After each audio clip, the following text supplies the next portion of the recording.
Good afternoon, everybody. My name is Corey Smith, and welcome to the 17th Annual Housing Action Coalition Spring Symposium. I am the Housing Action Coalition's Executive Director, and so all of you know, yes, I am waiting for you to reply to the email I sent you about the thing that I inquired about. So we'll follow up before anybody can leave. I want to first welcome everybody here today, both in person as well as online, and extend some appreciation thank yous. First and foremost to Alex and the team at Suffolk Construction for being our presenting sponsors again here today, as well as our hosts, Verizon. Do folks enjoy the tour that they just went on of the innovation center? Fantastic. So we are live from the Verizon Innovation Lab in San Francisco, and we look forward to seeing people not just here, but anybody watching online at Spark Social for the after party in a couple of hours. In addition to Suffolk and Verizon, I wanted to extend our appreciation to our density bonus sponsors, the Baylands, Lighthouse Public Affairs, the Prado Group, Ruben Junius and Rose, and the Northern California Carpenters Union. I also want to take a minute to recognize and thank the Housing Action Coalition staff. We are consistently a team that manages to be greater than the sum of our individual parts, and it absolutely shows. And so to the current team, staff and interns, Nico, who did a fantastic job getting this set up here today, Deborah, Allie, Miles, Jake, Whit, Ingrid, Chisholm, and Todd is somewhere in Los Angeles, perhaps online, Todd as well. Thank you for all of your dedication and support to the cause. And I also want to thank the Housing, I also want to thank the Housing Action Coalition Board. If you're a board member, raise your hand. I appreciate all of your support and the minimal complaints I get about the number of emails I send all of you. Now, this year's theme is innovation in housing, and we're excited to hear from a couple of all-star panels about how their organizations are doing exactly that, innovating within the housing space. Whether it's a construction company, working with unions, whether it's job training, academia, government, or the media, watching it all happen, today's panelists represent something, a unique and broad perspective on our housing affordability and displacement crisis, and most importantly, how to solve it. Now, that trait is really, really key, and it's a trait that all of our panelists share. Everybody has a desire to be a resourceful, solutions-oriented individual. Folks that know me know I love my idioms, and one of the ones I've been thinking a lot about lately is those who claim it cannot be done should get the hell out of the way of those making it happen. Yeah. And today's panelists are the people making it happen. All of you are the people making it happen. The innovative solutions and perspectives that you'll be hearing about today are the reason that I am optimistic about solving our housing shortage. And I've been saying quite a bit recently that I actually think we are 3 to 5 years away from changing every law that we need to change to solve this problem. Firmly believe that. Now, after we change the laws, we'll need to actually enforce the laws, and we'll get to hear a little bit more about that. And we'll actually need to implement the solutions. And implementation is no small task. It is challenging. But I know the people that you're going to be hearing from today are absolutely up to the challenge. And then once everything is implemented, we will build our way out of this mess. Now, all of that is easier said than done, absolutely. But it can be done, and it will be done, due to the leadership of the people here in the room and the people watching online. Before we get started, I do want to recognize a couple of elected officials that we have in the room. First and foremost, Oakland Council Member Ramachandran being here today. Thank you very much. And former housing hero, Councilmember Rigel Robinson, as well. Thank you so much for both being here and your continued support of more housing. And without further ado, I would like to turn it over to another former housing hero for a video from Attorney General Rob Bonta. .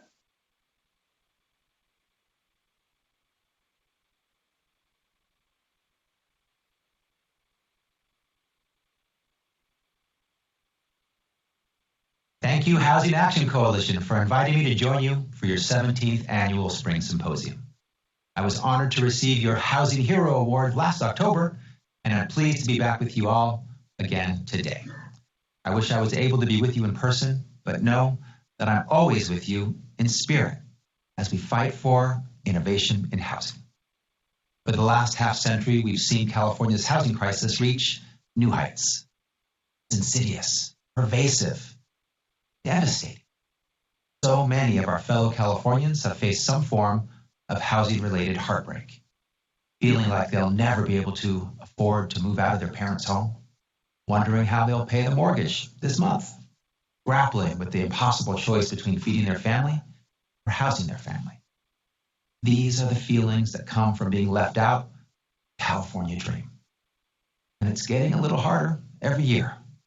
This is a crisis of epic proportion that demands epic action. Our approach needs to be bolder, kinder, and more innovative than anything we've done before. That's why at DOJ, led by our Housing Strike Force, we're taking enforcement action against local governments that shirk our laws and sidestep affordable housing, issuing alerts that advise tenants and homeowners of their legal protections and give families the tools to protect themselves, supporting critical legislation to shore up our housing laws, including partnering with Housing Action Coalition to co-sponsor AB 1485. And we're just getting started. We're proud to stand with you in this fight because we know that if we work together, we can tackle this crisis. We can and will ensure the California dream is accessible to all of us. Thank you for your hard work and ongoing partnership. Please know you have an ally in me and the Department of Justice. Enjoy the rest of the symposium.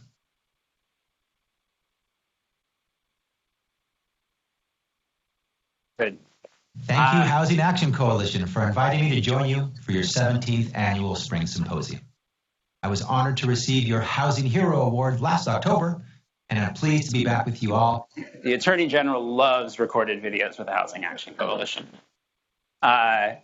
We're very excited at the partnership that the Attorney General's office is providing, and excited to have David and Alex here to share a little bit more information. And with that, I would like to invite up to the stage Rudy Reyes with Verizon to say a few words. Hey, thank you so much. I literally just got off the Muni and I'm like running down the street. So it's like welcome to San Francisco all over again. Hi, I'm Rudy Reyes with Verizon, and it's really a great honor to have you all here. Really, this is our inaugural grand opening year. So part of our grand opening is having you all here and hosting events like this. So we're so happy and thankful for you to be here. So I'm Rudy, and I am our vice president for lots of things: state, legal, regulatory, all that good stuff, community engagement, also as part of my scope. But more importantly, I have lived in San Francisco for 25 years. I moved here in 1998 after law school. It was a different place, worked at a couple of different law firms, but then I've just celebrated my 20th year with Verizon. So I've worked at Verizon in San Francisco for 20 years. That's pretty good, right? Especially as we're trying to get people back to downtown. So I wanted to share that as a passionate advocate for my company, the industry. I'm also a lover of San Francisco and California and really would love to see it succeed. So I guess I've been asked to say one little tiny thing about what I think the intersection of housing and connectivity is. And I think it's really simple, right? As a Californian and as a longtime observer of policy in California, if I could boil the housing thing down to, I know I'm kind of veering off here, it's we need more housing. We need more affordable housing. We just need more, right? That's pretty much it. We need more. Sustainable, but more. It's not that different. In fact, it's exactly the same in telecommunications. We need more. We need so much more connectivity for people that don't have it.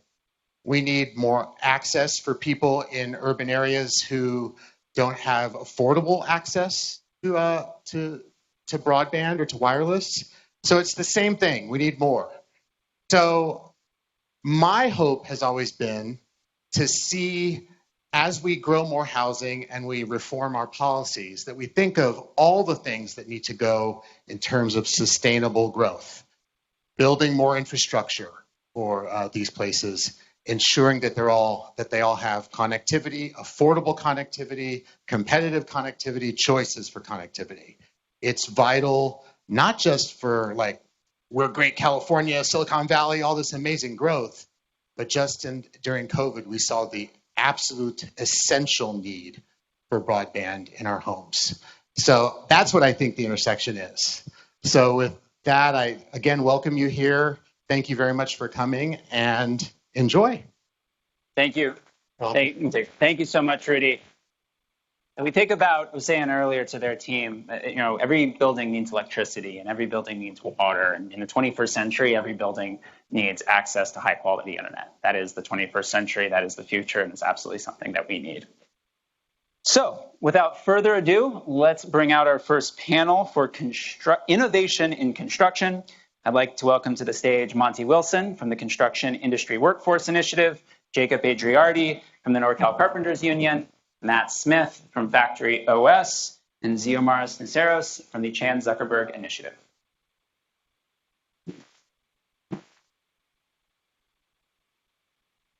Where would you like? Awesome.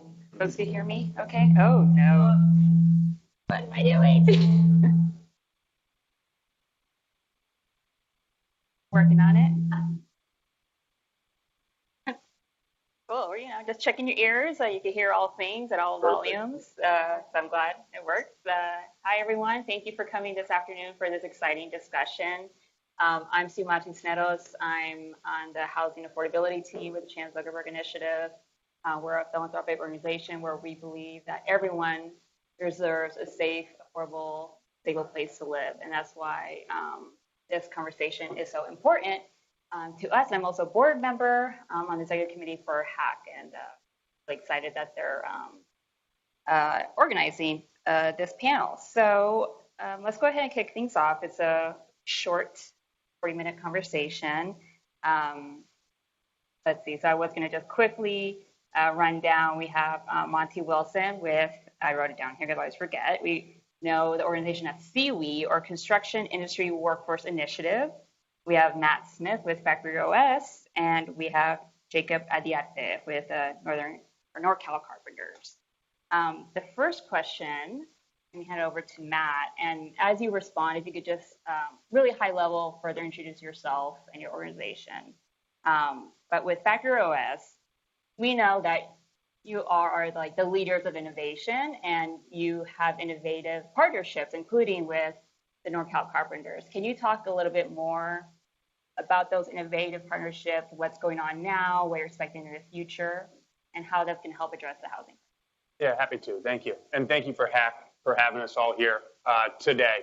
So Factory OS, we're a volumetric offsite construction company. We're based in Vallejo, right here, just 35 miles north of San Francisco. We're about 6 years old, really about 5 years in production. We've built 24 projects, 2,500 units of housing in California. 20 of those 24 have been affordable or supportive. Super unique in that that's really what we care about, what we focus on the most.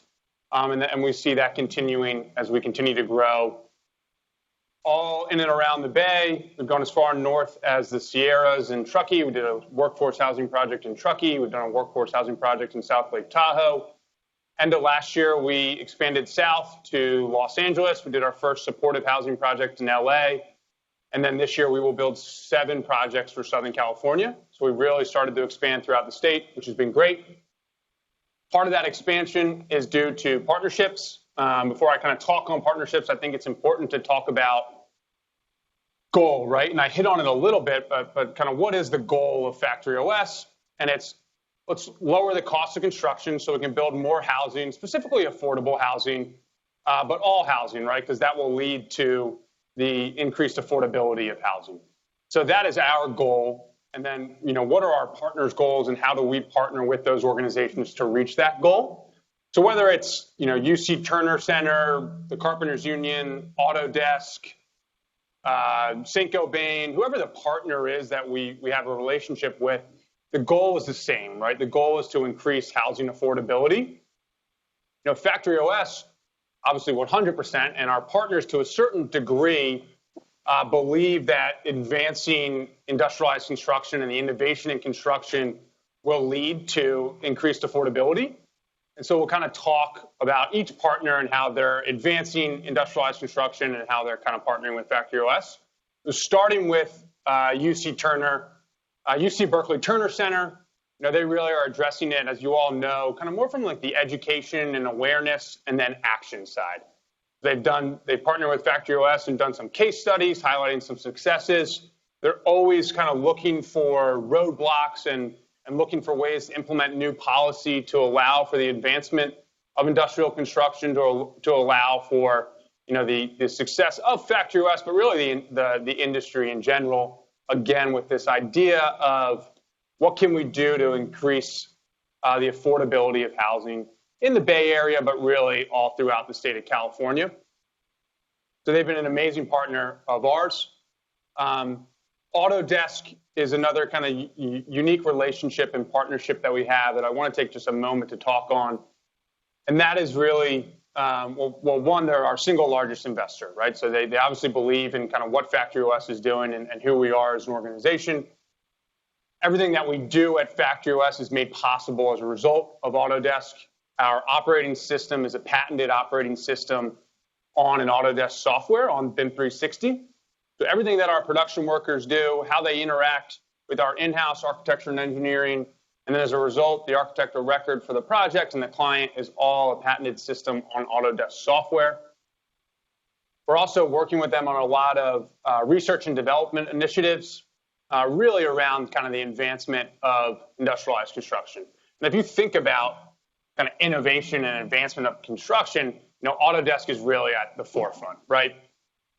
So one of the initiatives that I want to talk about is one, it's a generative design tool that Factory OS is working on with Autodesk that will allow Factory OS's clients to instantly design a site for carbon footprint, sequestration, daylight, disturbance to a neighborhood, whatever you want the kind of dial to be, we can turn it in so you can see, hey, this is designed exactly how we want it to be instantaneously. Additionally, that can give you cost, right, which is really one of the most important aspects of a project and really of a design is cost. And so utilizing Factory OS's catalog of unit, which is a unit that we've already designed and built and engineered, Autodesk can then implement that into your site, give you a full bill of materials and a cost from concept level. So you can go from concept, feel confident with your cost from Factory OS, who's usually your largest subcontractor on a project. And so as you're going to finance your project, you can have more confidence around that. And then one last kind of partner, and really the biggest partner and most important partner is the NorCal Carpenters Union. We're wall-to-wall NorCal Carpenters Union, always have been and always will be. We employ about 225 factory workers, all of which are under the union. The union is allowing us to address this housing affordability and this housing crisis full circle.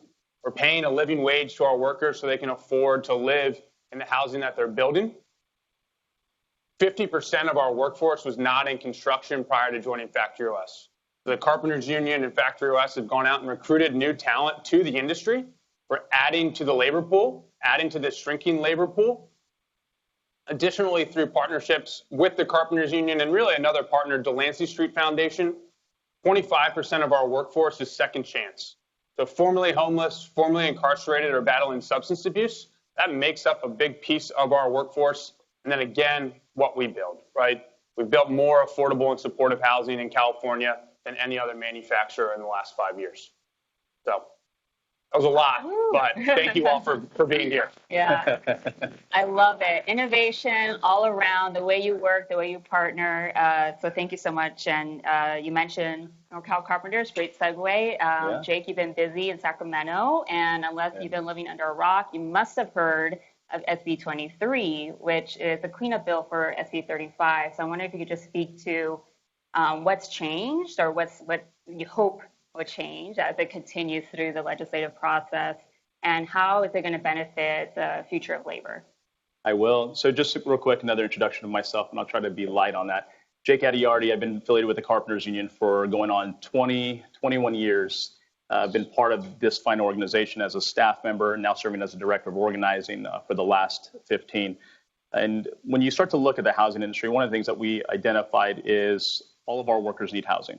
We've seen this big shift of individuals having to move out of areas where our workers make good money, right? They make good money, but they still can't afford to live where they want to work.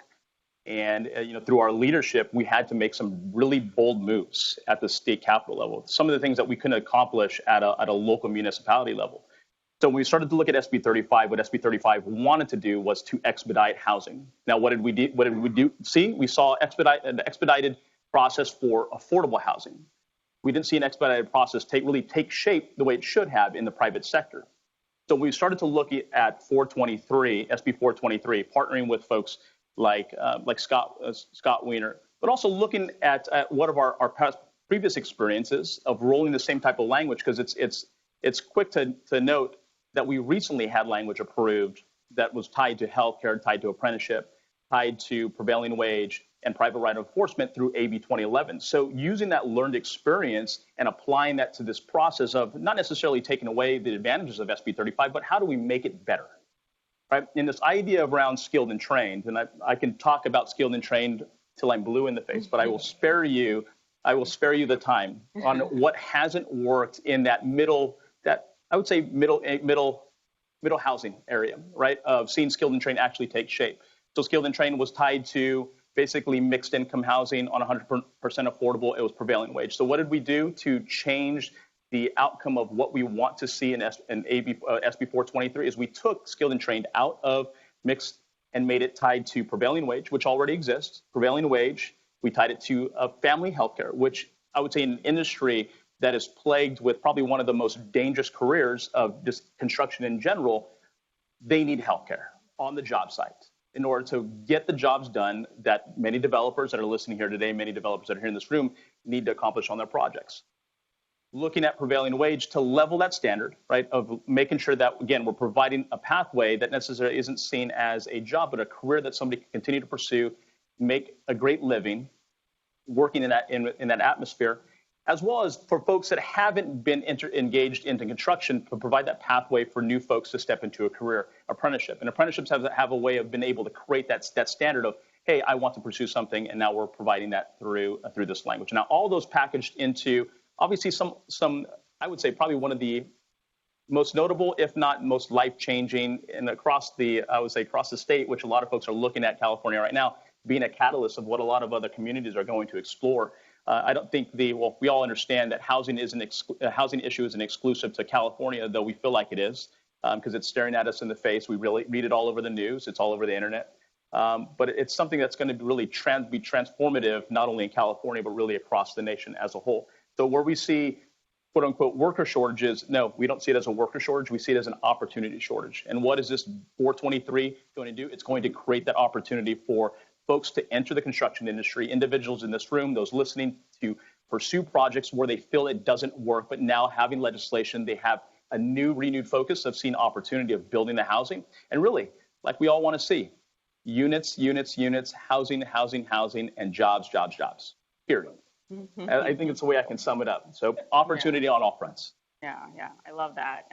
You're opening doors and made it that much more easier for folks to get involved and help build the housing for themselves and for their community. So that's really exciting. On this topic of innovative ways of looking at legislation and building, we've seen modular be successful in terms of cost savings, like 20% or north of 20% in savings, and timelines like half what it would be projected otherwise using conventional methods. So I'm just wondering, why has this not taken up? Like, why are we not seeing modular built everywhere? What are some of the barriers and challenges?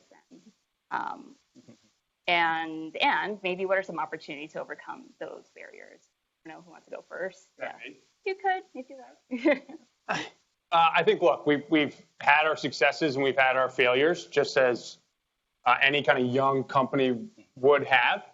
I think as you think about how to have your most successful modular project, I think it's all about the team you put together, right? I think you need to work with an experienced manufacturer. Now, there are some upstart manufacturers that are maybe saying they can do this or saying they can do that and have a lower cost, and that leads to failure, in my opinion, right? I think you got to work with an experienced manufacturer. You need to work with an experienced architect. You know, work with an experienced general contractor. The whole team needs to kind of have experience in it, but also, you know, be committed to it, right? If you're a developer, commit to modular, commit to your team early on, and you'll have success. I think what we've kind of Factory West has done to try and lead projects to the kind of the successful route is we've started recently with this kind of catalog of unit approach, right? And so after 5 years in existence, having done some of our own projects, we've now developed 25 different unit types that you as a developer can kind of come and pick and choose from to put your project together. What's important there is, and I talked a little bit about it earlier, but you know, these are units that have already been designed, built, and permitted. And so that's important because from a constructability standpoint, well, we know they're constructible, right? And a general contractor has put these units together and finished it on site. So we know that it works. We know that it passes all ADA requirements because it's been permitted before. But again, most importantly, we know what it costs, right? We know what's in that unit. We know how long it takes for us to build it, so we know what the costs are. So I think the more that you can lean in that direction, the more successful your project will be. Yeah, I'll touch on that. I mean, let's kick the elephant in the room, right? Everybody's scared of change, right? And this is from all fronts, from developers to general contractors to the subcontractors, and really the financing world, right? This industry is risk adverse, right? Like, how can I eliminate risk? Well, consistency is a lot of ways folks approach this industry. How can I be as consistent as possible on the project site? And I want to continue to point to the language because I think this language allows folks to consider occupying space with innovation on their projects because they're eliminating a lot of that upfront cost. Where, hey, if I'm eliminating the upfront cost because of time constraints that currently exist, because this is by right language, right? Yeah. So your project immediately gets approved. It hits the desk of the building department. It's not there for 300 days. It's not there for 2 years, and the only time they move it is from one side of the desk to the other. No, there's time frames that this needs to be approved. Shovels hit the dirt. Now, if you're dealing with all this upfront cost and now saving on the time, my immediate thought is I'm allowing myself to now think outside the box on a project site that would otherwise cost me a lot of money that I don't have because I spent it all on this process in the front. Where that risk adverse doesn't necessarily come into play. Now, again, I may be just thinking outside the box myself, but I'm hoping that the financiers that are watching this that really understand this return on investment tied to this new legislation, it's real, right? It is absolutely real. Now, taking a chance on not taking a chance because I think they've really showed themselves to be approved through our factory partners and our ability to partner with folks and really pilot the industry as far as innovation of what a partnership with the Carpenters Union could be in a manufacturing setting to really see a factory like Factory West flourish is really being able to just come together and more than think outside the box, do very bold things. And I think that's what we're doing. Yeah, I just think clearly something has to change, right? Yeah. We need to do something differently. And so I think we can be the solution. Not the only solution, but we can be a solution. Yep. That's very well said. I think, yeah, folks are scared of change and trying something new. And that's where I'm putting probably myself in a corner here, where philanthropy, for example, could be helpful in providing demonstration projects. And we continue to explore that. And that's why it's so exciting, the work that y'all are doing. But yeah, we need to demonstrate to the lenders, to others, to developers, the industry, that this can be the future. So I'm going to switch gears a little bit. And Monty, we talked a little bit about the workers themselves and how we really want to open up opportunities. And you've been thinking about this issue for a long time with CWE. So I'd love for you to speak more about the project, what inspired you to start it, And yeah, you could just share a little bit more about.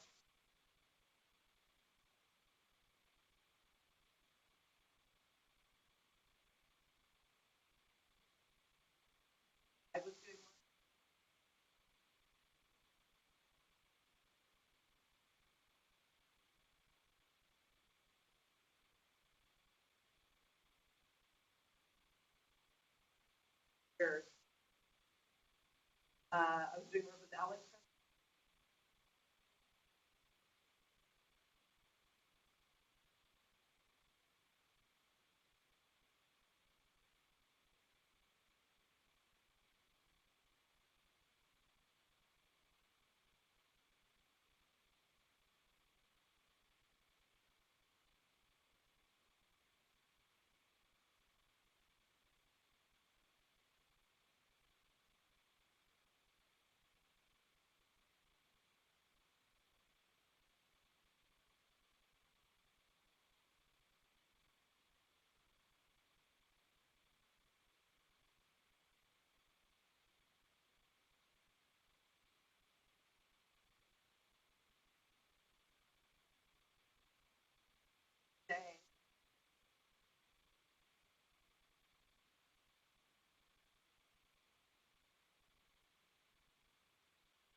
Seaweed's motto is access plus exposure equals opportunities, giving BIPOC first gen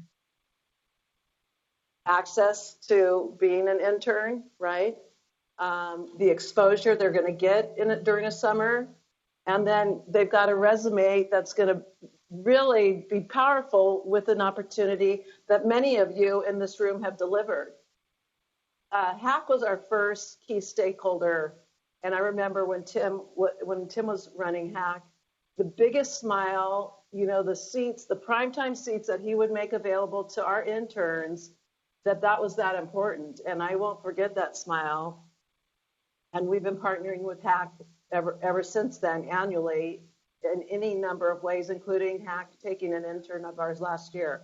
We focus, even though the name is a little misleading, Construction Industry Workforce Initiative, we are on the management side. So we are not in the workforce, in the trenches, but we love workforce and we love those. So many of our young adults have had some experience. The story I always say is, I have a young gentleman who said, I've been mending and taping since I was 11 years old.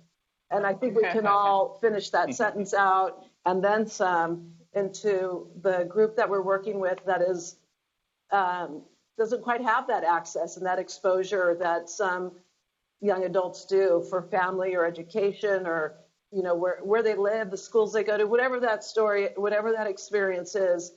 These are fighters, and you can tell in their cover letter and their resume, which is one of the happiest days that I get when I get them all in and get to learn about these young adults. And though we're small, we're pretty badass, and we try to do 25 per cohort.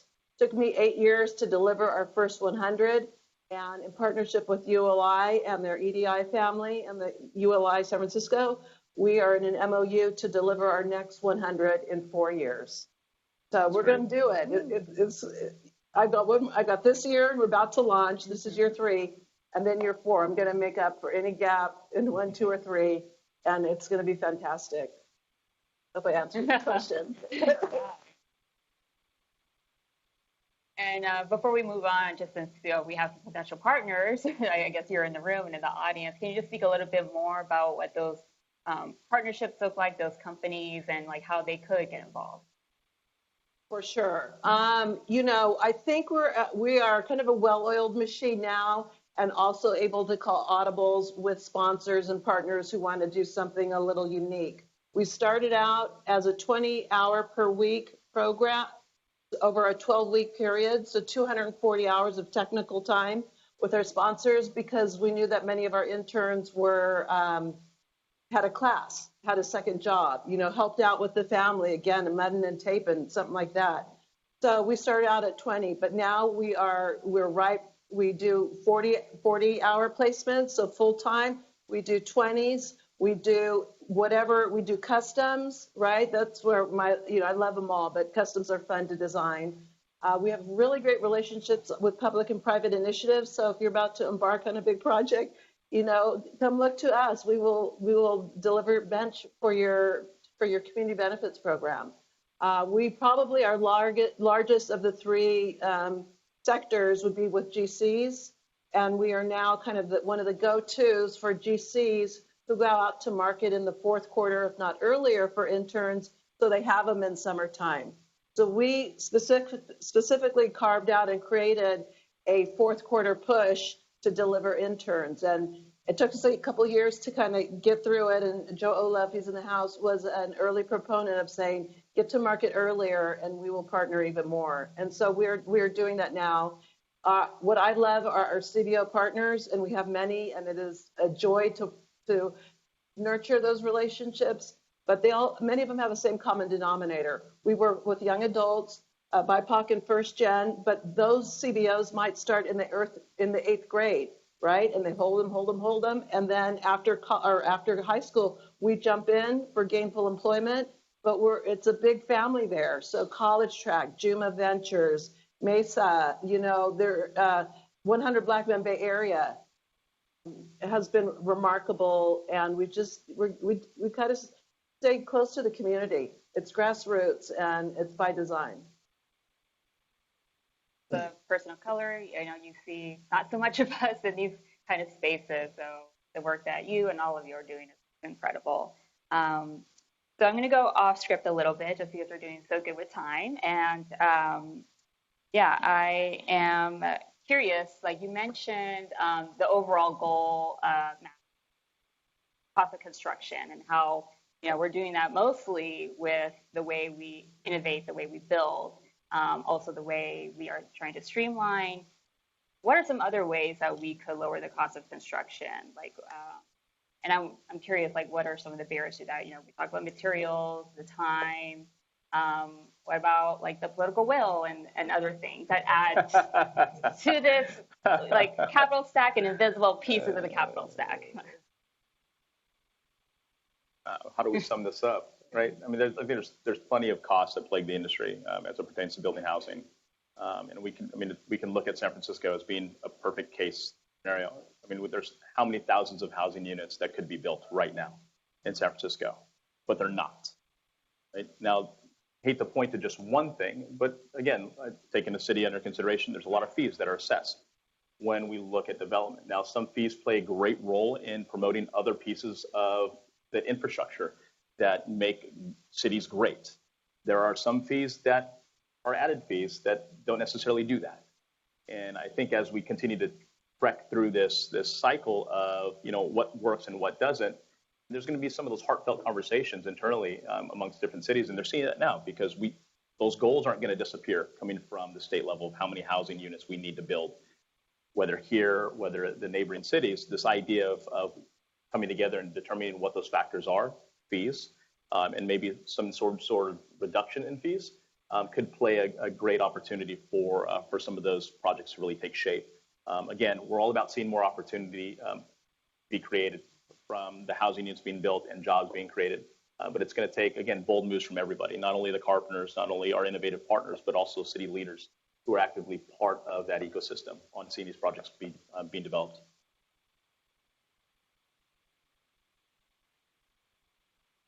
Tough to follow, Jacob, always, especially when we took the easy one, which is fees.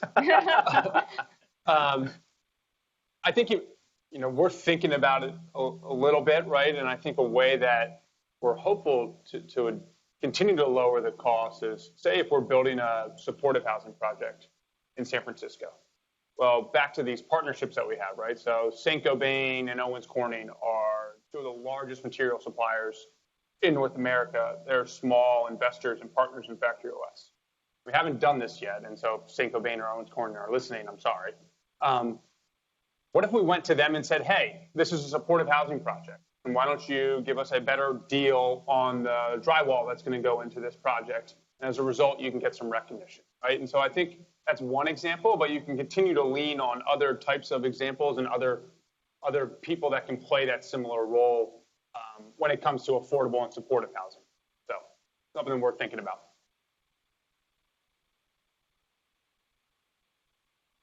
Chime in on, but not necessarily fine.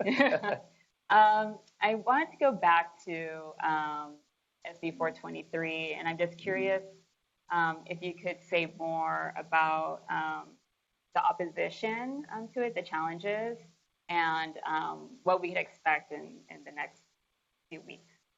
Yes. So again, pointing to not only specifically 423, but looking at what just recently passed through AB 2011, this last cycle. And I will say this, amongst the industry, it was an unsurmountable task to accomplish. Everyone in there was rooting for the passage of that bill. Now, was it realistic to the extent that we'd actually see it take place? The Carpenters always believed that, right? Because we were running headfirst against any opposition that was out there with great partners through Buffy Wicks, through Senator Wiener, as well as some of the folks in this room that were actively pushing in support. And surprisingly enough, through that initial fight, what we saw was this demarcation of like trade unions, those who are progressive, those who are willing to step outside the box, those who are willing to push bold initiatives, and those that are comfortable with where they're at. We all know the definition of status quo, right? Status quo is you're actually moving backwards in time. You're not moving forward. And it's exactly what the Carpenters are not doing.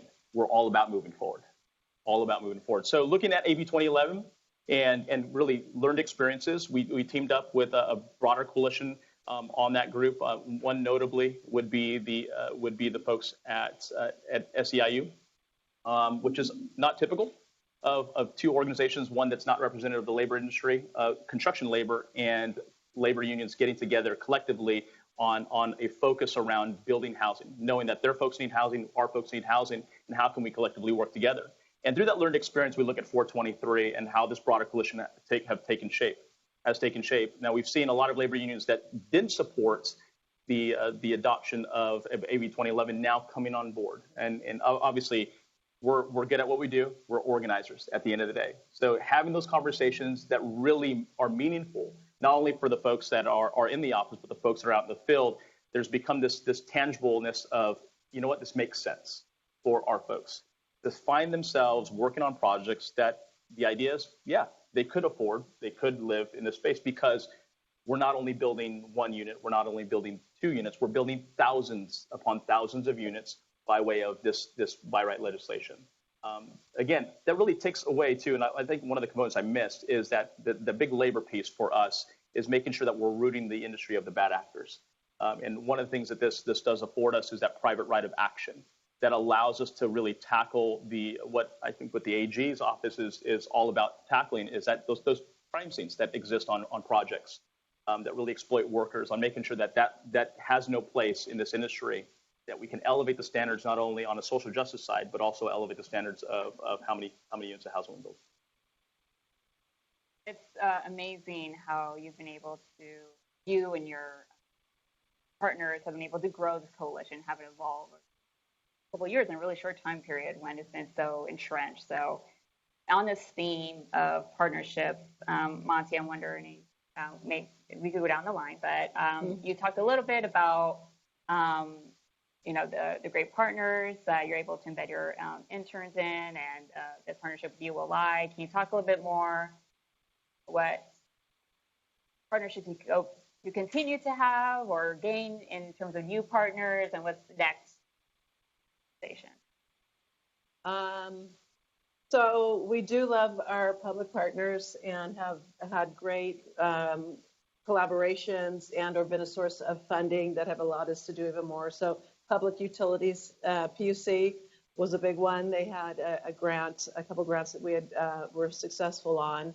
We haven't cracked the foundation world, I think, just because we might be small and not hitting all the cylinders where other programs may. But we are pretty creative and innovative with smaller grant numbers. So the 5 to 10 to 15 is a really has been good to us amongst any number of funding sources. UCSF jumped in, design and construction jumped in last year, and they have been so fantastic to work with and have just been, spearheaded so many other opportunities to leverage and grow. And then, heads up some of the GCs and or design and or, members of big, large UC developments are like, hey, what's this little program all about? So that's been great. I mean, public-private, we love it all. We bring it both to the table or we look to leverage it all. But I personally, I don't know if this is quite the question you're asking, but we've grown the program up north to Sacramento and, of course, down to the South Bay. We look to our partners like HAC, like Spur, that are in those market areas. So we have key stakeholders in ULI that we can roll up with and or attend events in these market areas. But I would love to take CWE, and I thought we might be there this summer, to LA. I think we could be statewide. I realize there might be jurisdictions that aren't quite ready for prime time in CWE or things of that nature, but LA for sure is. And I know there's a market and a demand because a couple years ago, I got a couple young adults who were from Compton, and I was like, oh yeah, it's on. So I would love to grow CWE. I might, not be there. I want to also hand the baton to the next gen. It's very important to me that, I take it where I can and be available, once the baton is handed off. But there is a younger, individual out there that's going to even elevate it further with technology and things that might escape me a little bit. I remember you mentioning that goal of expanding to SoCal and also more partnerships with affordable housing developers as well, right? Yeah. So folks in the audience or in the room, if you're interested in learning more, you know where to go to. Any other potential partnerships that you're hoping to expand? I'll just take a moment to thank our partners, right? Yeah. Thank the Carpenters Union, obviously. Thank the architects and the affordable housing developers and the market rate developers that have been trusted in Factory OS. Thank you to the general contractors that we've worked with. I think Factory OS 2.0 is kind of behind us and 3.0 is coming, and we're hopeful to continue to work with all of you. So thank you again for trusting in Factory OS.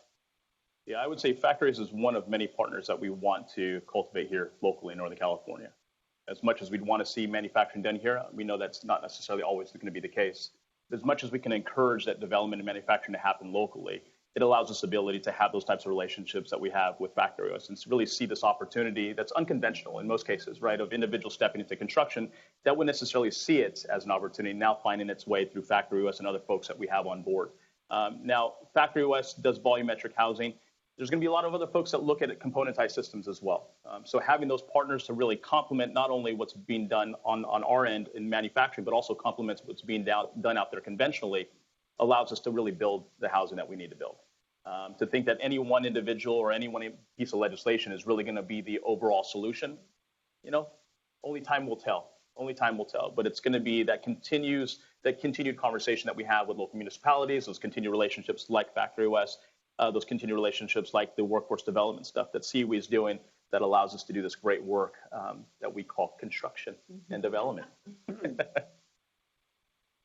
So I know there's like a lot of externalities or things that could, put a little rain cloud over our heads, like with the economy or, or budget, just like the state's budget being in deficit, et cetera, et cetera. So it can be hard to be optimistic. So I'm just curious, is there something that you could be optimistic about over the next few years when it comes to housing and just in housing? Yeah, well, let's start with the passage of 423. Yeah. So let's deal with what's staring us right in the front of the face. So SB 423 is going to be hitting, to my knowledge, the Senate floor next week. So if you know folks out there that you want to support this, get on the phone, get on the horn, and let them know this is going to be good for development, it's going to be good for housing, and it's going to be good for the construction workforce out there. So SB 423 next week. Hopefully, we'll see it, and then it'll have to go back through that whole cycle all over again before hitting the assembly floor. But again, looking at SB 423, not only forgetting AB 2011, which was passed last year, that takes effect July of this year. So if you're actively looking at sites, look at AB 2011 as being a potential solution that allows you to continue your work on your end and build the housing in an expedited manner, where folks can't obviously weaponize the CEQA system to stop those projects. Yeah, and I'll just quickly echo what Corey was saying a little earlier is I feel like we're right there, right? The next 3 years or so, we have the ability to make a serious impact in this housing crisis. And so I think that's kind of what I'm looking forward to. And it'll happen because of everyone here in this room. So we're looking forward to it. What are you excited about? Well, Or like I anything said, I you mean, need I'm excited to see we flourish and expand its footprint. I'm already seeing that this year. We're getting Antioch and some outlier communities are further away. But I'm excited to see the generation that I'm working, these young adults that I'm working with, not only get the exposure now, but see them grow through the ranks, and they are, some of them are married with kids and approaching that. So these are, they're getting seasoned in the industry, and I look forward to staying close. I stay close with many of them. And so I want them to have the opportunities and to deliver. They need to deliver, and they are. That's thrilling to me. Yeah, what do you want to say? Yeah. Oh my goodness. Well, I think you spoke a lot to it, Jake, about like coalitions. Like I love how HAC has a big tent approach. Board and all of our members, where we come from different sectors, different perspectives. We all have like one desired outcome, which is to address the housing crisis. So the more we can work together towards this main one goal, I think the more we can be. Yeah, we'll have little bumps along the road, but yeah, we're stronger together. I have one last question, even though that was nice to end on a positive note. That would have been nice. But it's also great to end with a call to action and give you all some homework to do. So let's go ahead and down the line. Monte, do you want to start? Any calls to action to our audience? I would say if anything sounded attractive that I shared about who we serve, please reach out. We've got a year to work on this. So how can we figure out how to make one placement with you, or design a really remarkable multi-intern program with you, multi-year, anything. Guest speaker. We're always looking for. Let's jump in. Just give me a call and we'll figure something out. Get out and sign SB 423. Oh yeah, look at you. No, I'm just teasing. I'm not teasing on that. That's good. That's good. Yeah, maybe just take a step back and realize, what we're building and what we're trying to do, right? I feel like sometimes we get kind of so caught up on certain things, and it's, hey, we're all here together, working together to build more housing, build more affordable housing. So keep that in perspective. That is my call to action. Yeah, I think for me, it's realize that not all unions are painted with the same paintbrush. And case in point, the Carpenters Union really taking a noble and bold approach at really finding some compromise with our builders. Again, not doing anything in silo is also important, right? Of knowing that this broader coalition work of what we want to accomplish requires like minds, but not just like minds having conversations in a room, but being proactive about it. Now, what does that mean? Being intentional about the work that we do. Case in point, 423 is right there. And AB 2011, right? It's not only getting the language passed, it's also the implementation side that really, I think, where SB 35 could have been successful, and it was not because there was no continuity with the passage and then working with local municipalities of seeing that really take shape, which we hope through 423. But AB 2011, July this year, gets passed. So if you find or have projects or dedicate a project to looking at an AB 2011 test case, it will work. It will work. that's going to require folks in this room and folks listening today to really take a stab at not necessarily being scared, right? Because what do we say? Fear is a liar. Fear is a liar. Awesome. Great way to end the conversation. Thank you so much for our panelists, and thank you, audience. All right, we are back. And now let's get it going with our second panel here today, innovation in policy and enforcement. It's great that we pass all these laws. What are the next laws we're going to pass, and how are we going to make sure every city actually follows them? So please join me in welcoming to the stage Aaron Baldessari from KQED, David Pye from the Department of Justice, Ben Metcalf from the UC Berkeley Turner Center for Housing Innovation. Innovation, get it? They did. It was all planned. Yeah. Sweet. And Graciela Castillo-Krings from Sacramento Advocates. Please.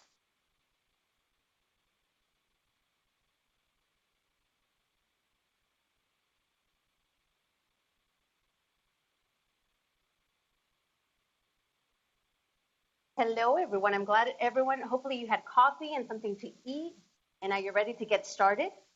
I am Graciela Castillo-Krings. I'm part of Sacramento Advocates. I am now a lobbyist, but have spent time in public service. And I got to tell you, I was very excited to be part of this panel and be moderating today.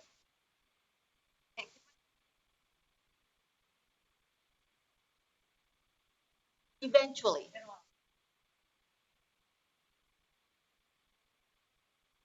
Good. Back on. So I'm going to have each panelist introduce themselves, but first I have to start off by saying I'm really excited to have Ben Turner here. The first time I met Ben, I'm sorry, I keep Turner Center, Ben Metcalf. He and I had the pleasure of working together in the Governor Brown's administration. And I got to tell you, I understand Senator Wiener, huge champion of housing, but Ben is the one responsible for SB 35-423. He came into the governor's office one day. The governor wanted brand new ideas. And he threw out by right in 2016. And so that's how we started the conversation. So everybody thinks Senator Wiener, and he did. He's the one that finished and carried the ball across the field, made the touchdown, but it was really Ben who started the conversation. So with that, Ben, tell us a little bit about yourself. That was my second month on the job. I had no idea what I was setting off when I did that. I had a governor who basically was like, I don't want anything to do with housing. Like, I don't want to put any money into affordable housing unless we can actually do some systems change stuff. And I thought we were stuck. We all thought we were kind of stuck. The legislature wanted money. Governor didn't want to put money into it. My buy right was the sort of end game there that got some of these conversations going as well. But little did I know where that would all lead and kind of where this whole movement would go. So thank you for the credit. That's very generous. My name is Ben Metcalf. I am no longer with the state of California. I have been very happily at the University of California, Berkeley for the last 3.5 years, directing the Turner Center for Housing Innovation, a research center that focuses exclusively on housing, as well as our Turner Labs, which is an innovation center where we pilot work around just construction, data tools, and run a housing accelerator. And I'm on the faculty at the University of California, Berkeley's Department of City and Region. Very happy to be here. And thank you to HAC for hosting this great conversation. And now for somebody who works in the enforcement, who basically our top law enforcement officer in the state of California, David. Well, not me. That's Rob Bonda. But you implement. You get to actually be out there. That's true. That's true. Hi, my name is David Pye. I'm a supervising deputy attorney general at the California Department of Justice. I'm in the land use and conservation section. We'll explain a little bit more, but I'm also part of one of the leaders of our housing, now rebranded. It's a housing justice team, no longer now. Where do enforcement. We also cajole, hold hands, and make sure that city attorney give good advice and try to ensure that local governments do their part in meeting their.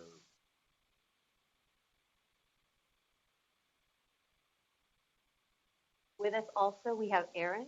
Without good coverage and good journalists out there, the reality is a lot of us would not know what is going on in the state of California. So thank you for all the work you do. Please tell us a little bit about yourself. Hi, I'm Erin Baldessari. I'm a housing affordability correspondent with KQED, and for the next 5 weeks or so, I'll be rounding out a 6-month term as the interim housing editor. So just kind of overseeing our team here at K2AD, which includes myself, Vanessa Roncaño, and Aditya Bandamudi. And then our editor, Erica Kelly, will be joining us back again in July.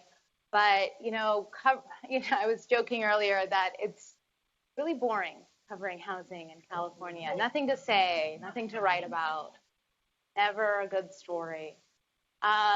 It's been a joy. I've been with K2AD since 2020. Before that, I was working for the East Bay Times and Mercury News covering transportation. So I've been in the sort of housing, transportation, land use, urban issues field for a number of years now. And I'm very excited. Thank you so much, Hack, for inviting me to speak here. I'm excited to be here and get started in this conversation. Great. Well, thank you so much. David, the first question is for you. You said that it is no longer a strike force. We are rebranding.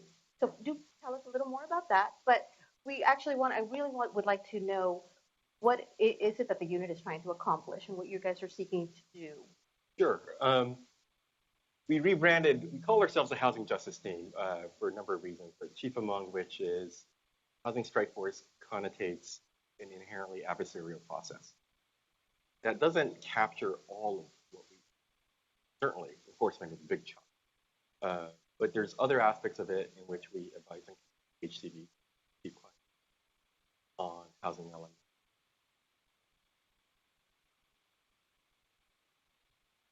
And also, what we've seen is a lot of local government going to us. These really tough issues to kind of navigate through. And rather than take an adversarial approach of saying, well, you're going to pass a blunt object state housing law, or we're going to have a blunt object response, rather than have that come at loggerheads with each other, why don't we have a conversation? How can we navigate through? How can you support us on responsibility with respect to housing production? We see that a lot. Most of it is home key projects where they get sued by local neighborhood groups. We make us briefs, we intervene, and we help cities out in those disputes. And we've seen it to great effect. County,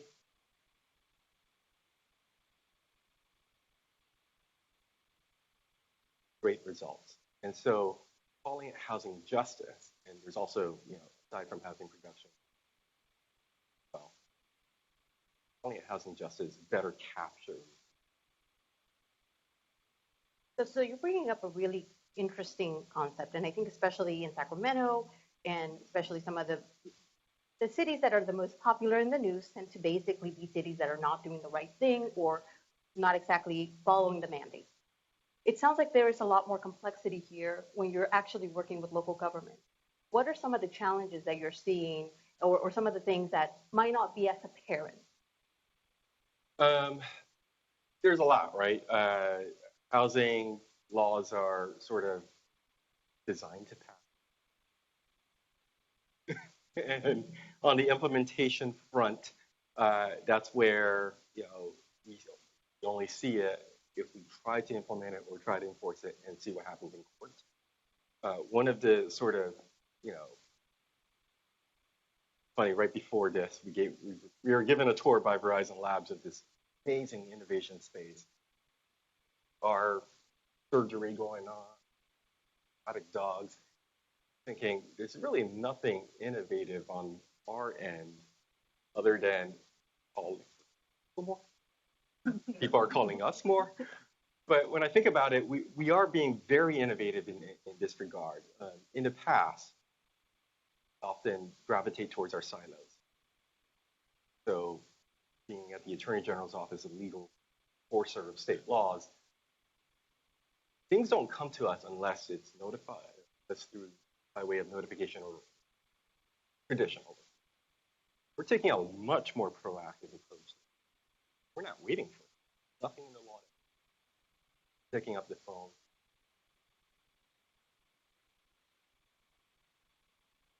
Legislative offices and staffers about what what we're hearing on the ground and how we can help. And so one of the innovative things, and this is akin to VR surgery, putting on a VR headset and conducting surgery. One of the things that we're doing is, as we litigate and as we're noticing some of the pitfalls, the little quibbles in state law that hasn't been foreseen by legislatures, this is impossible. As we're noticing this, rather than wait for an adverse judgment, so to speak, rather than tell the city, oh, there's nothing to do, we're playing 3D chess. We're contacting staffers on these, and we're saying, hey, is there any propensity for a cleanup bill? Are there ledge fixes, et cetera? And so we're attacking it from various different prongs, not just putting our silos on, saying we're the lawyers, we're law enforcers, wait for a notification and referral, and just going to litigate a discrete issue. Can I just add, because I think David is a little bit underselling it here. In 2014, 2015, 2016, I was trying to convince my editors that we should really talk about this whole RHNA thing, Regional Housing Needs Assessment, and I just got glazed eyes. Like, why would we talk about that? It's just a plan that sits on a shelf that gets rubber stamped, never gets enforced, nothing ever happens with it. It's completely ignored. Yeah, the numbers are changing. There's talk about, how the numbers were going to change this cycle. Yeah, the numbers are changing, but who cares? What's going to happen? It's just, it's a useless document. So I do think that it may not be innovation in the sense that we think about it, but it is a radically different approach than what the state has done. Late 1960s when this, was first implemented. Can I jump in on this really quickly? Please. First of all, I think there was at least one of the VR headsets that didn't work when we went through the demo. So, innovation is great, but you still need to actually see the carry through to make sure that the stuff works in the back end. And then I would say, I do think there's some interesting stuff that you all and HCD are doing right now, trying to use data better to actually sort of proactively get a sense of kind of a little bit of hotspotting, if you will. So we now have, the state now has a dashboard that will tell you city by city what the processing times are for getting from an entitled project to a C of O to actually get all the way through the process. So you can actually see where you're getting the kind of unit production that you would like to see. Now that's a lagging indicator, but I think we can use that in ways that we haven't used it before.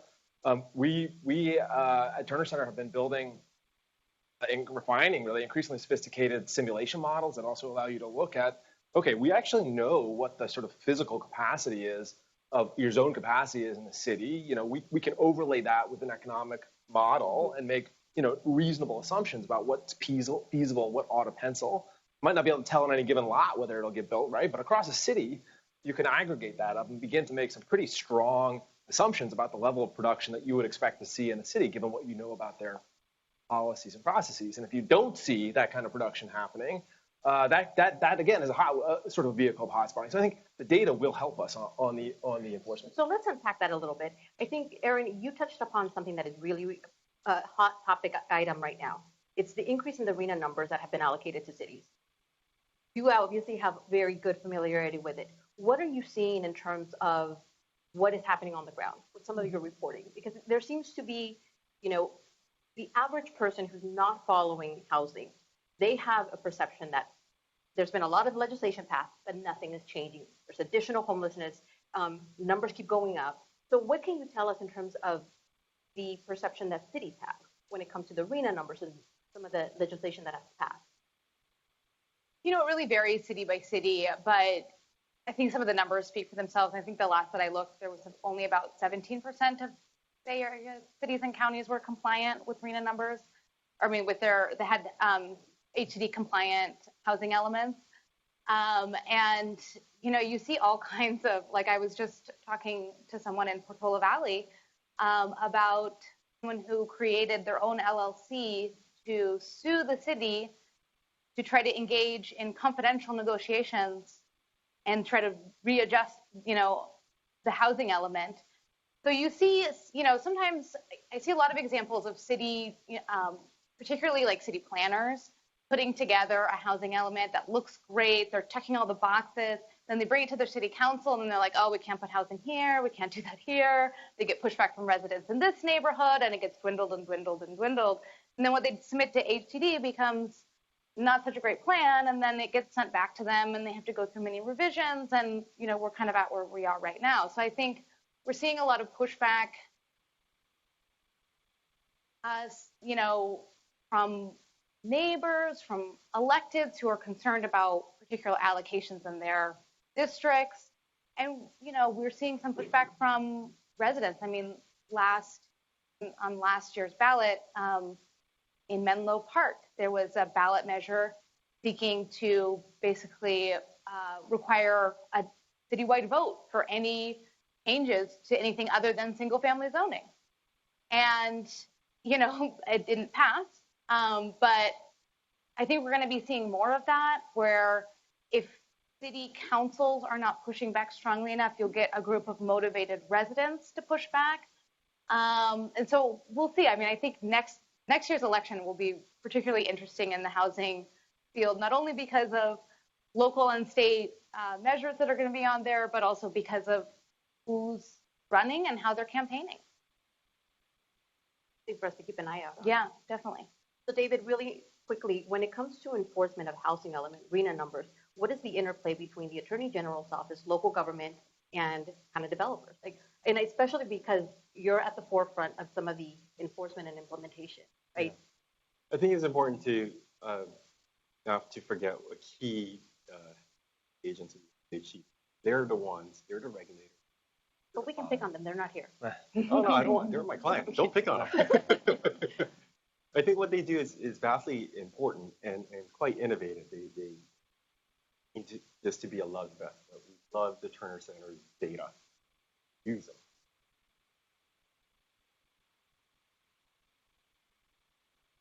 That could be state laws.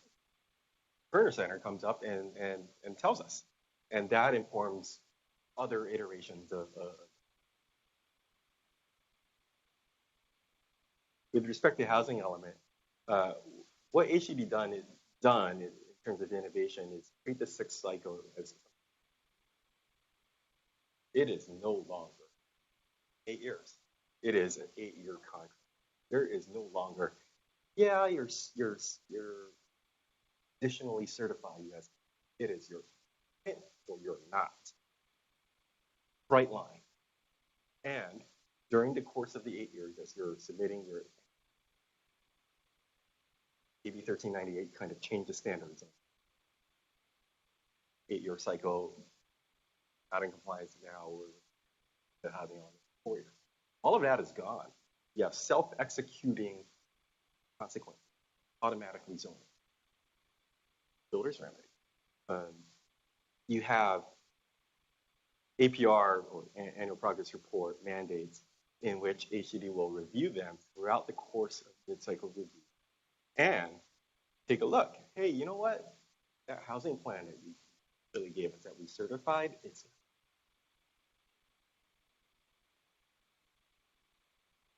then our office comes into play in the housing element.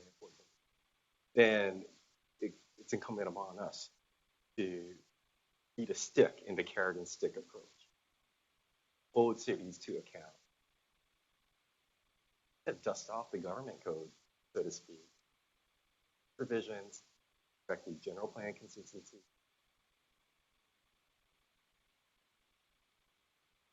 Still remedy. City is truly not. Racing is really interesting, and jokingly I tease HCD, but the reality is even that department and the responsibilities it has been changing over the last few years. The legislature expects different things from them. There has been growing tension in the legislature about what they call, the shorthand is local government and kind of authority that they have versus legislation that is passing that is requiring by right or ministerial approval. Ben, based on your experience, based on the information that Turner Center has been providing, what would you say are some of the pieces of legislation that have been the most influential? And when it comes to, again, a lot of the times political compromises are made, not because that's the best way of implementing or moving forward policy, but because it's easier to pass. what would you say has been your experience in terms of where HCD is now? You've actually been the head of it before, but also kind of the pieces of legislation that have become, are they good tools? Are they not?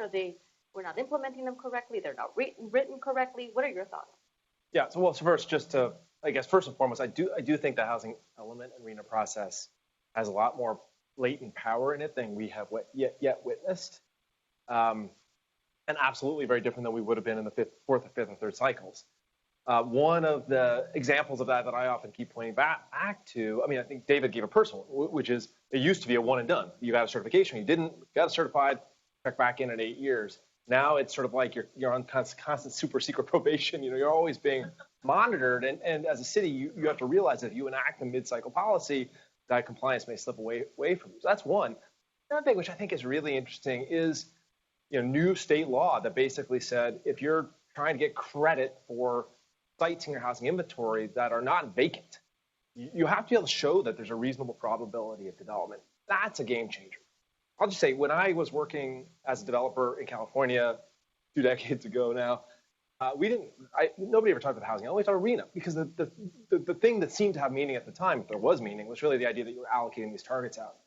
I feel like today, everybody's talking about housing element. We're not talking about RENA. And the reason for that is because I think what's really going on that's interesting here is not the number of units you notionally have to produce, but the set of policies and practices that you as a city are obligated to put on the table to show that you're mitigating constraints to development. I think a lot of cities have actually gotten a little bit of a pass on that this cycle, of having to sort of rigorously show that there's a reasonable probability of development, simply because there hasn't been time, there hasn't been bandwidth, there hasn't been good data. But I think that reasonable probability of development is going to keep coming up again and again and again over the course of this cycle, and certainly as we go into the 7th cycle, as we start seeing cities that don't see units getting built, and it calls into question the assumptions that allowed them to get a certification in the cycle in the first place. That's one answer to your question. The second is, the California has had a both-and strategy, right? So RENA and housing elements about sort of giving a city a goal and telling them they've got to solve a problem. We've seen the state go the other direction too, which is these top-down mandates. It sort of says, hey, there's a housing crisis. Whatever local planning you may want to do, we're going to just override that and provide for an ability to convert residential lands to commercial zoned lands to residential, or build an ADU. And so it's irrelevant what local planning process you go on, because we have a statewide crisis and we need a housing, and this is what we're going to mandate.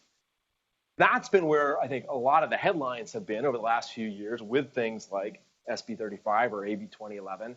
And it's always been really hard. The politics are super hard to get statewide consensus on truly transformative state mandate type policies.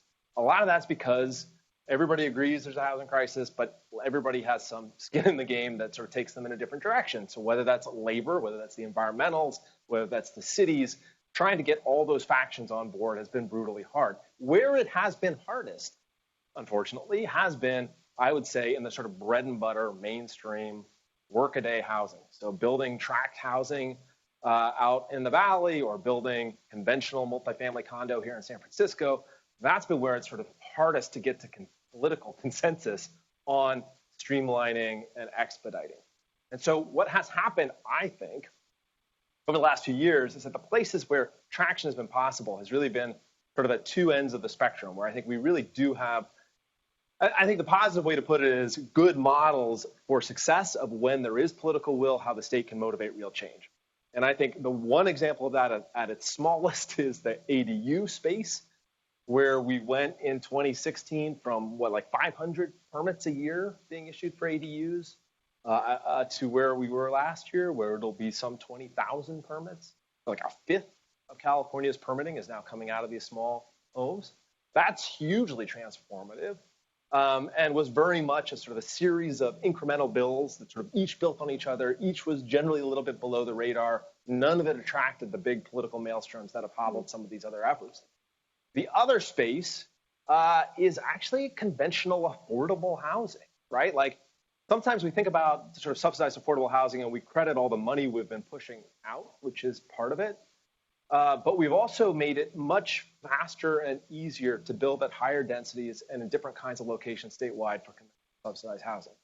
We heard about in the last panel SB 35, great example. It's worked. It hasn't worked that great for conventional market rate housing, but it has worked really well for affordable. I mean, it's cut entitlement times for conventional affordable from maybe 2 years to 3 months average. So it's pulled forward projects that wouldn't have hit construction from a year from now are now already in the ground today, right? So it's pulled forward a lot of projects.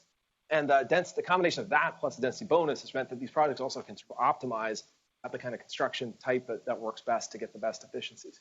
So I think those are actually two really clear examples in my mind. And I would say we've seen a doubling on affordable housing. I mean, that's another place. Just look at the numbers. Permits. We were doing 10,000 units 5 years ago on conventional subsidized affordable housing. Last year, I think we'll come in at about 20,000. So two perfect examples, I think, of when there is political will, we saw dramatic results. But I think it also suggests that the challenge of sort of getting the sort of the middle piece of that is still missing. So one of the things I want to go back to what Aaron said earlier about what is going to happen is you had a little crystal ball and you could look into the future. The reality, it's been 7 years now since we really started kind of having a serious conversation about legislation and housing. What do you predict, or what are you seeing on the ground in terms of, you said something that was really interesting. You said that when there's a difference between council members that are making local decisions and the voters that they represent. Can you tell us a little more about what you're seeing? Well, I mean, I think two things. Obviously, we've seen for a long time this sort of resistance to change, to building more housing. I think everyone here is very familiar with the sort of NIMBY mentality. But we've also seen, the rise of the YIMBYs. We've seen a huge movement to fight back against reluctance to build housing and to push for more housing. And I think concurrent, I think it's sort of like that movement is developing and it's starting to branch out in different ways. But we've also seen kind of a recognition that the ways that we have zoned, the reasons we have the zoning that we did, and the way that zoning was implemented was really built on racist ideas and the legacy of racism and wanting to separate economic classes. And so I think that, there's a growing recognition and education that's happening to understand why we have the zoning that we have today, what kind of effect that has had in terms of leading to economic exclusion. And I think voters are becoming increasingly aware of that. I mean, I was very surprised at the vote in Menlo Park back in 2022. I mean, I thought for sure, if that measure was, if it didn't win, that it would be very tight. And it lost by something like 20 points, which was pretty incredible in a very wealthy community that, has for decades kind of supported this like not in my backyard mentality and sort of failed to meet their housing targets and all of that, and built all of their housing, all of the new housing kind of on an outlying section of town where predominantly people of color lived. So I think voters there were informed, they're educated, and there's a growing recognition that, when your kids can't live in the state, grandkids can't live here, when you want to downsize, but you realize that you can't because you can't afford to buy any other property. I think it's affecting everybody in so many different ways.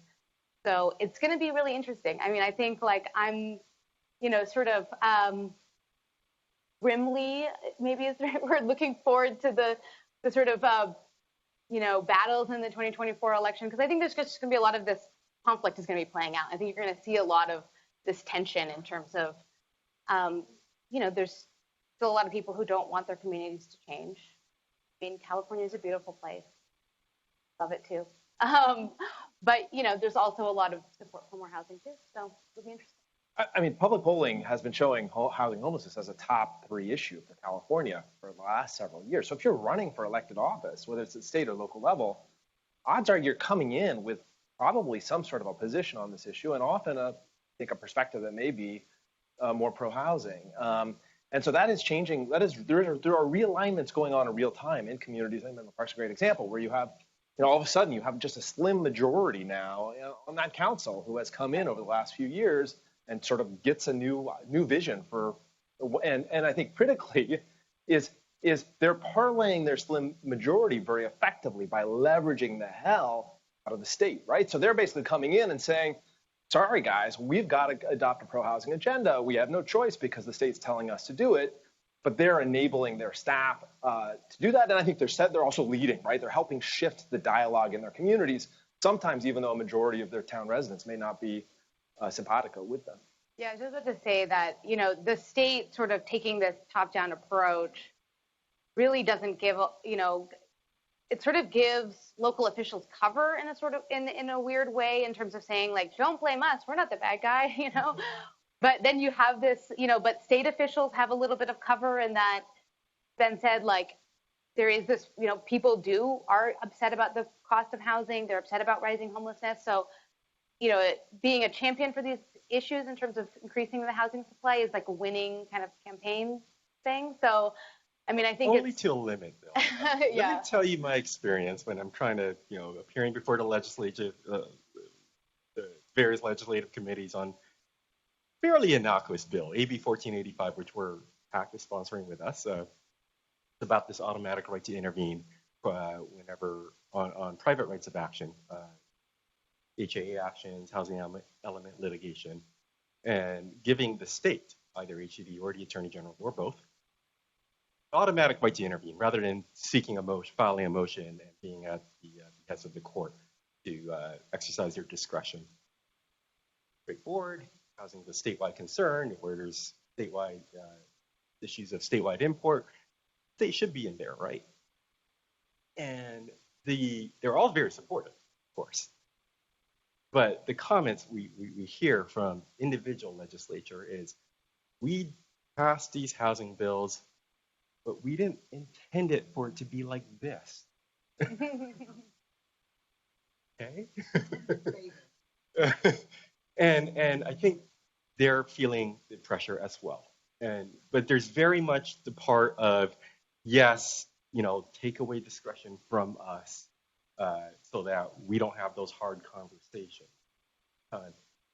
It only goes to a certain limit. And I think the best way I can describe it is my 11-year-old who loves parroting what I say about housing, very upfront about it, until my neighbor built an ADU. My 11-year-old, Dad, this does not sit well with me. What about my view? And that is basically what we're feeling. It's like everyone's pro housing in the abstract, but when it comes to the personal, then there are certain limits. But I think you find that that's generally the case. Individual members will say that, but in the group, in the collective, that's where it becomes a little more difficult.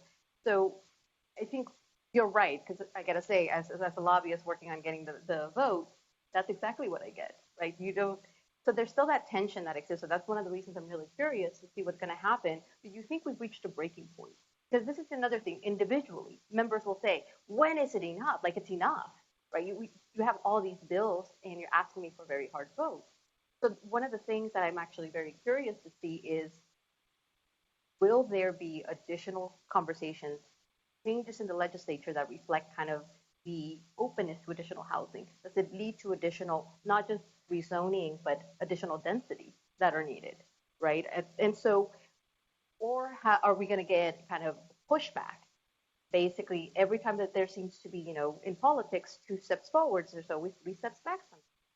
What do you think will happen? Because I'm really curious is, will we continue to basically make progress in legislation, or will there be a pushback where people, you might have some NIMBYs, the NIMBYs rise, as you were saying, the opposite of the YIMBY rise?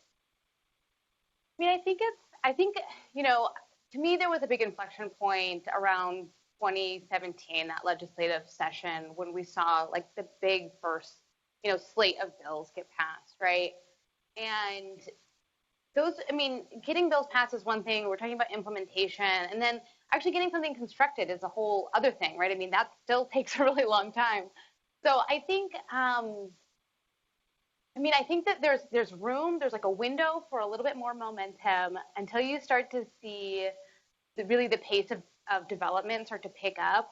And then I think then you'll see a lot of the backlash. Because once people start to see their neighborhoods really changing, the ADUs being put in, but even more so like the bigger apartment buildings, like, when they start to see those changes, I think that's when you'll get a little bit more of a visceral reaction from folks.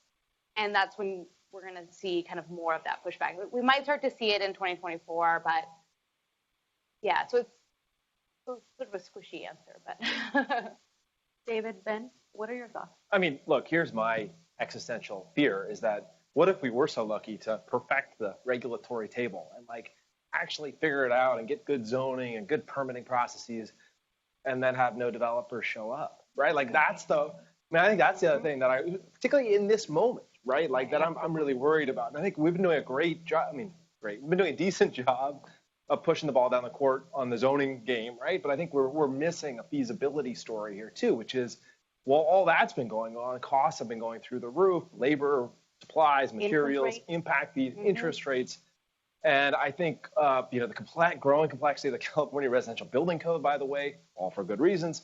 But like, that's the work that we sort of haven't been doing. And I think what'll help, so I think in a way, that may perversely help the NIMBY backlash because not as much stuff is going to get built in 2023 as might have been the case in a different economic moment. And I think actually it may increase the pressure. At least it may keep some of the pressure on because we're saying, hey, I guess we need to do a little bit more because we're still not getting the result we wanted. I also think that's a place where the modeling is really important. It can't just be the developers coming in and saying, hey, this doesn't pencil. I need, impact fee relief or exaction relief. We also need to have, I think we're in a place where we can do much better modeling to sort of make the global case. Like, hey, you've enacted a bunch of policies. We can model those out. We have a good theory of what will actually get built. And based on current economic conditions, it's still not giving us the units that we need. So that's one answer.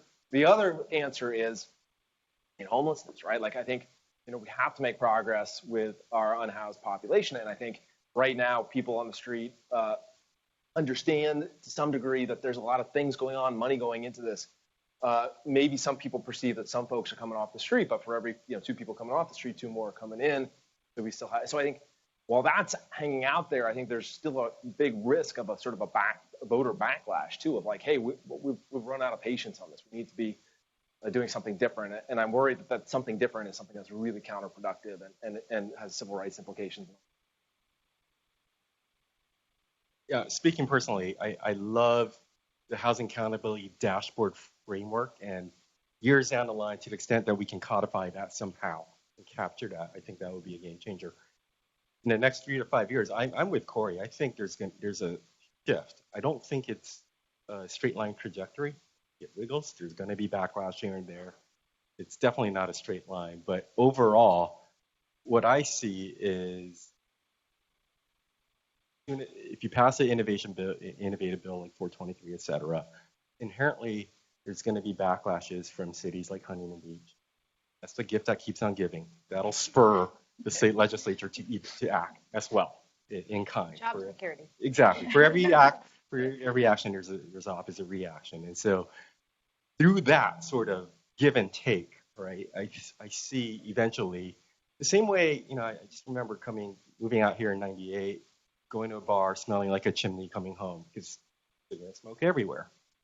Within 10 years, all of that is gone. And I think with respect to housing, we have that same sort of, see the same sort of trajectory. It's no longer monster in admission, might be missing middle in admission. That's the narrative that's going to shift. So much. This was I could keep on going, but I know that I have a time limit.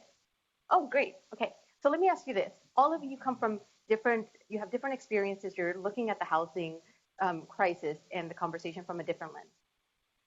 What would you say is going to happen in terms of when we're going to reach a point where California can look back and say, I think we're doing progress? And the other thing I really want to circle back on, you guys are all talking about the different things that are happening. Turner Center is producing really good data. You're having conversations with local jurisdictions, and hopefully we can get them there. And you have a great point in helping shape this narrative of what is happening. So what is the role that everybody plays here, and how does the media then also help shape and inform the public? I wish everybody was picking up the Turner reports and saying, okay, this is what's going on, but we really do rely on journalism to basically ensure that those ideas are being brought forth. Okay, so I heard 2 questions in there. How does the media sort of shape the narrative? And then when are we going to look back and say, mission accomplished, right? Famous last words. I was going to say, maybe different words. So I think that I don't want to, the media question is a little bit tricky. Like probably a topic for a whole other conversation. I think the media, I think the media, like industry in general, is frankly, it's hurting. I think the last stats that I heard is that their, PR people outnumber journalists by like 5 to 1, and those are some old numbers, so it's probably even more now. A sort of telling example of that is like, look at the Oakland Tribune, right? That used to be 200 people in the Tribune Tower. Now I think like the East Bay Times has maybe 1 or 2 people covering the city of Oakland. Pretty telling. So if you are not a sustaining member, please, we'll take donations anytime at KQED. Love that member-supported media. I feel very lucky and very fortunate to work for a media organization that is member-supported, where I have 2 other reporters on my desk, and we have a staff of, well, in July when we're back to full capacity, we have 4 people, covering housing in the Bay Area, which is kind of incredible, given sort of the media landscape. And still, we could have 3 more reporters on our team. So I think that it's a challenging landscape for media professionals right now. There are lots of good stories to tell and never enough time to tell them. And then, in terms of when we can look back and say, we've kind of fixed it, I think that it's going to be tough because there's some larger structural issues related to our economy, and, housing affordability is really a function of not just like how much you're paying in rent, but also like how much you make. So, we have seen this sort of trend that is not unique to California of wages stagnating and housing prices going up. And so until that starts to go back into balance, then I think we're not going to some extent, we're going to try to build our way out of this, but there also has to be some sort of structural shift in our economy. So without whining on too long, I'll leave it at that.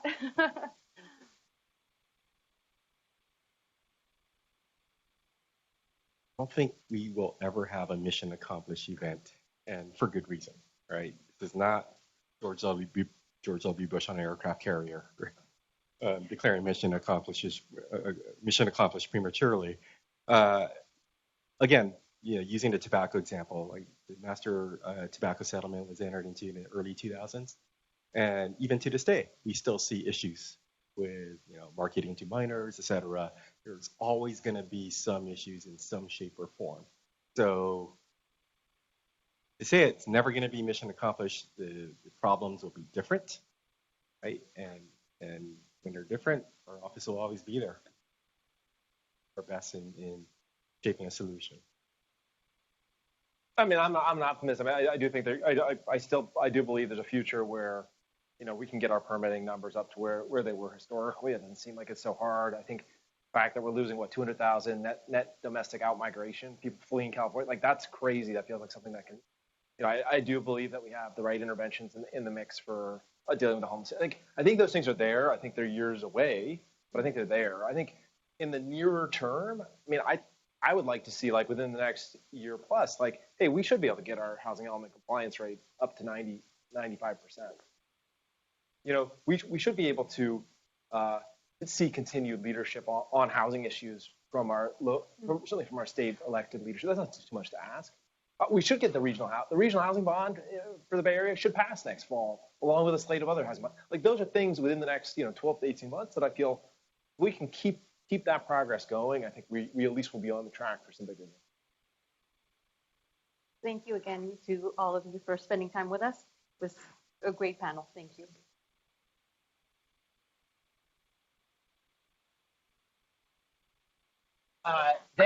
Thank you to the 4 of you. Thank you to everybody in the audience. Thank you to everybody watching. Thank you to Barbara, Christine, Lillian, Henry, Rudy, Jordan, and Ian from Verizon for hosting all of us as well here today. Can we give them a round of applause for the work that they put in? If you are here in the room, please hang on to your name tags. We're going to provide instructions for a moment on how we get to the after party, where we will be pouring one out for the Queen of Rock and Roll. For those who are watching online in the Bay Area, we hope to see you at Spark Social. If you're watching in Los Angeles, we're actually going to be having a couple of events tomorrow night and Friday night in Los Angeles related to the California Democratic Party convention. So we hope to see you there. Thank you so much, everybody.